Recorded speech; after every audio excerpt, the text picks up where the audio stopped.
Hey, it's Lori F. Dean. Just trying to untangle some of my costume jewelry. I've had it in a jewelry roll for a while and it tends to get all twisted together, all tangled up, especially these long necklaces here. Sometimes it can be really tricky trying to untangle them. Other times, not so bad.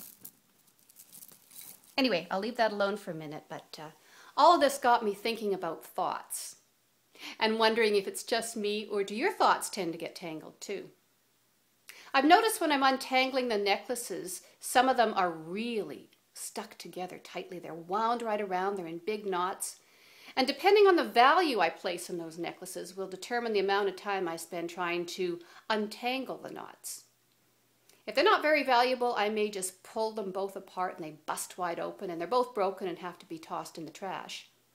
But if the jewelry is valuable to me, I will be patient and take the time to gently work out the tangled knots. I think thoughts are like that too. We have to figure out the value we place on particular thoughts. So if you've got a couple of crazy thoughts jumbled around in your head and they're all twisted together, maybe you want to explode them, blow them apart. But if you have a thought or two that seem to be all wrapped up in each other that are very valuable to you, you can be patient and gentle and spend the time working out the tangles. I have an exercise that works well for me and I'm going to share it with you right now, okay? So all you need to do is sit with your eyes closed, and it doesn't matter where you're sitting or what kind of position you're sitting in. Just sit quietly with your eyes closed for a little bit and breathe normally. And take about a minute to a minute and a half to observe the thoughts that are coming into your head. Don't try and do anything with them at this point. Just notice them. Notice how they bump into each other or wrap around each other, get all twisted up in each other. And then when you're ready, pick one thought and follow it through to its logical conclusion. Not as easy as it looks, is it? Because I think our thoughts tend to go off track. They get wrapped up in another thought and suddenly they're off in a whole different direction. Let me give you an example of what I mean. Let's say I have a thought about what I'm going to have for dinner tonight, okay? So my thought is, I wonder what I should have for dinner. I really feel like salmon. No, but there's no salmon in the freezer, so I'm going to have to go to the grocery store and buy some salmon. But you know, they don't have decent salmon in this town. I have to drive all the way to Penticton, and that's 55 minutes. And the roads are really crappy. I wonder if the plows have been out on the roads, because last time we were out, they weren't. And I'm not going to get on the highway, because what if I go in the ditch? Boy, I have been in the ditch so many times in my life.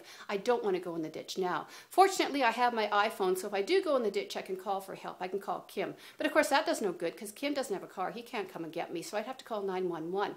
But it's not cold out anyway, so while I'm waiting for somebody to come and pull me out of the ditch, I can at least enjoy the snow on the trees and, well, blah, blah, blah, blah, blah, blah, blah. You get the gist. My original thought of what shall I have for dinner has gone off in a whole different direction, and I probably would get to a point where I wouldn't even remember what the original thought was. So here's what I like to do. I'll take the same thought. What should I have for dinner? I would really like salmon, but I don't have any salmon in the house. I need to go to the grocery store and get salmon. They usually don't have good salmon here, but I will go and check anyway. And if they don't have salmon, I think I'll get chicken instead. And then I'll have chicken for dinner. There. Just like that. Saves a lot of mental madness and mental time. Now, I think at that point too, my thought may try and get tangled up with something else that says, oh no, we have to go and get it elsewhere. But I would very gently get it back on track. Work out the tanglements that it may try and get into.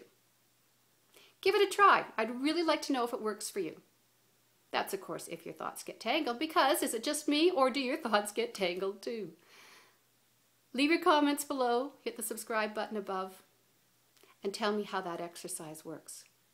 I'm Lori F. Dean, and I'll see you back here tomorrow. Thanks. Bye-bye.